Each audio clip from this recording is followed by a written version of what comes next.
Welcome back to the channel, Lee here. As you can see, UTE's still not back, still at the blasters. So on this one, we're going to tinker around with the 308 that came out of the UTE. So we'll check the heads out, we'll check the manifold out, we'll rip off that flywheel. Yeah, sit back and enjoy. Righto, we got that torque converter off the engine, so we're going to go and take this flywheel off now. But first we have to find a way to restrain that flywheel from spinning. So I think I've figured out a way, because I don't have all the tooling that we need to do this, but I reckon what I've done here will actually hold it together. So I'll turn the camera around and I'll show you what I've done. All right, so as you can see, I've set up a chain, and that's just the chain I use to actually lift this engine. So it's on the engine leveler that you hook up. So I've actually hooked it into one of those torque converter bolts, and then just driven another bolt up into the block there. And I reckon that should secure that flywheel just enough so I can crack these bolts. We'll see how we go. But I reckon it should work. It's a pretty basic setup. Pretty basic setup. But I reckon we've got a winner.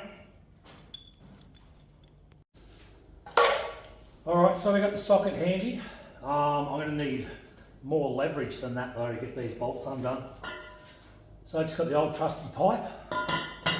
Let's see if this works. I think we might have a winner on that, but we'll see.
I think that got it.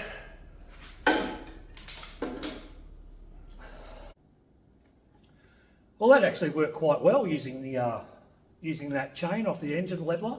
It did really good. It held it so I could crack all those bolts, and they're pretty hard. Like, you need a really good extension on your ratchet. So there is another way you can do it. Just around on the pulley, you can actually use a socket on the bolt in the middle with a couple of extensions, even a breaker bar or a rig pole, and you can rest it on your engine lift legs to stop that from turning as well, and then come around and crack your bolts here on your flywheel. But all in all, for what I had here in the shed, absolute ripper. Hope that helps anyone too, by the way. Wonder if the kids have noticed their tyre swing's gone.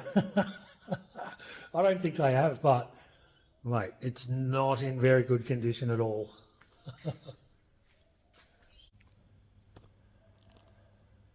Right, it's all bolted up now to the engine stand. So this will be good. We might take that lifter away, the engine lifter away.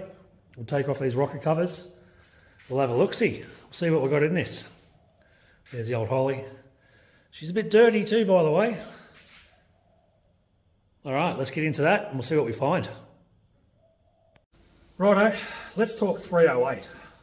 Those of you who follow the channel know I've got a race with Project XB, Filthy Phil, and he's XB 351. So I'm thinking 355 stroker for this build. I was just going to go a simple 308 VN heads, crank intake. But I'm thinking we might, once we know what's actually in this engine, I don't know whether this is being bored out or not, but we'll find out when the engine build happens. So options, you guys that have a lot more mechanical knowledge than what I do, I'm very limited, very basic. So what's your opinion? Would you stroke this engine out to get around that 420, 450 horsepower? Or do you think a simple VN head setup would suffice for this? Drop me a comment below about the build of this engine, on which direction you think would be a better option. Either the full strokey kit, or we just go the VN head style setup, which a lot of 308s do go by. I'm also thinking we're going to do an EFI setup, the Sniper EFI. I think that would be good. But again, if you've done a build like this or embarking on a build like this, drop me a comment, let me know which direction or style build you're doing, and that might give me a bit of direction too.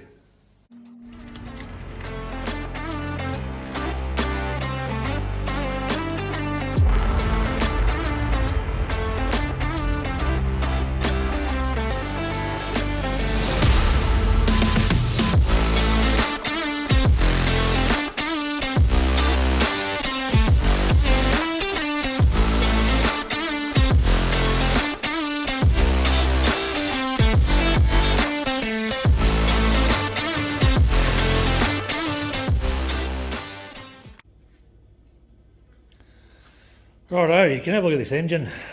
It's got mouse shit everywhere. Like, it's filthy. Absolutely filthy. I went to pull this Dizzy out just before, and it was just caked in mouse poo around the outside. So that can stay in there until we clean it, but let's have a look. Oh shit. Have a look at how tidy that is. There you go.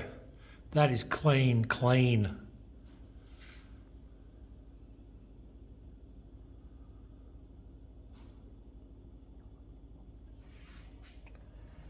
Righto, nice looking heads.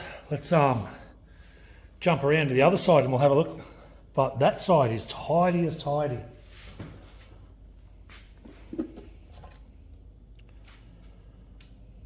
Beautiful. That's spot on.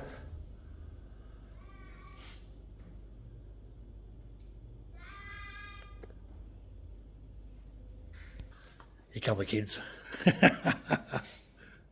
I think they just saw their tyre swing. Oh, might be in trouble. Righto, so I've undone or loosened all these bolts to the manifold. So I did find a broken one though. It was sitting up in there. So obviously that's going to cause some grief a bit later on, but never mind. All right, we'll go ahead and we'll take these bolts out.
Oh no.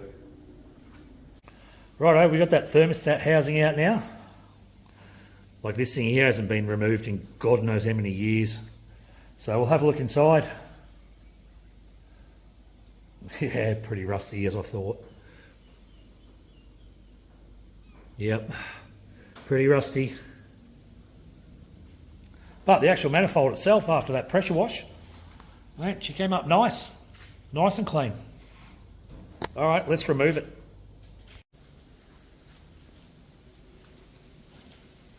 Let's go ahead and remove this manifold.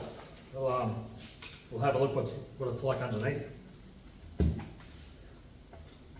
All right, that seems to be free.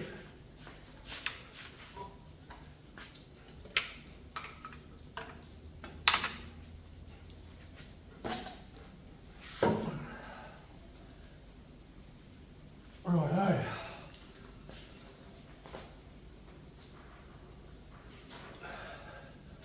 Actually looks to be in really good nick. Very clean. Oh, there's that broken bolt. Broken bolt from the that first start on the manifold. Righto, let's have a look at it. Looks pretty clean actually. Doesn't look too bad at all. Except for those water ports there, all rusty and dirty. But apart from that, it actually looks really good. Looks like we might have a good block. Oh, let's drain the oil now. This oil hasn't been drained since 2010. Like after the floods, when the floods went through Queensland, like sump got full of water. So you can buy those products that flush your engine. It sort of draws all the water out. So I did that 3 or 4 times, topped her up back with oil, and it hasn't been drained since. So that was back in probably 2011 actually, probably January, February 2011. So let's go ahead and see what it looks like.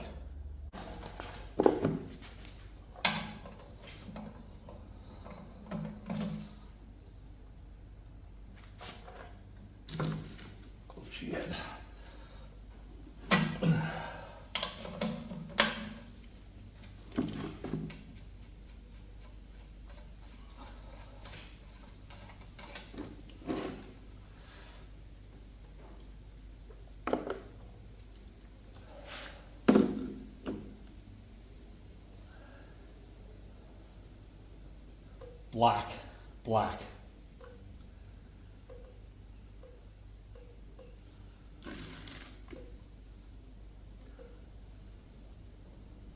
Do you guys watch Vice Grip Garage, where he actually pulls the dipstick and he licks it and he smells it? I'm not doing it. This is awful. There was a little bit of water to start with too.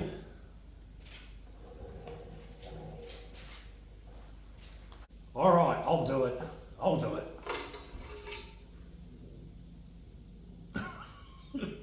Smells like burnt mint.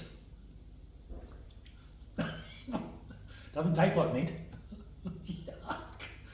Shit. All right, thanks for watching. Just a quick little episode just about the engine. The real engine work will come when it's gone down to the builders. So that's going to be one to look forward to. But I think we got a pretty good understanding of this block. Mate, half the components, they're pretty good. So I think we might have a good engine here. But again, we'll see. Thanks for watching. I'll throw in a couple of bloopers at the end as well. Cheers, guys.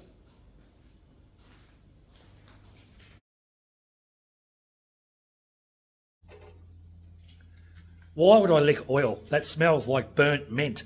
My God, don't ever do it. It is disgusting. I know Derek from Vice Grip Garage, get it right, mate. Vice Grip Garage does it. Don't ever do it. G'day everyone, welcome back. Lee here. As you can see, still no ute. She's still at the blasters. So on this episode, we're going to have a tinker around with the ute. With the ute. You idiot.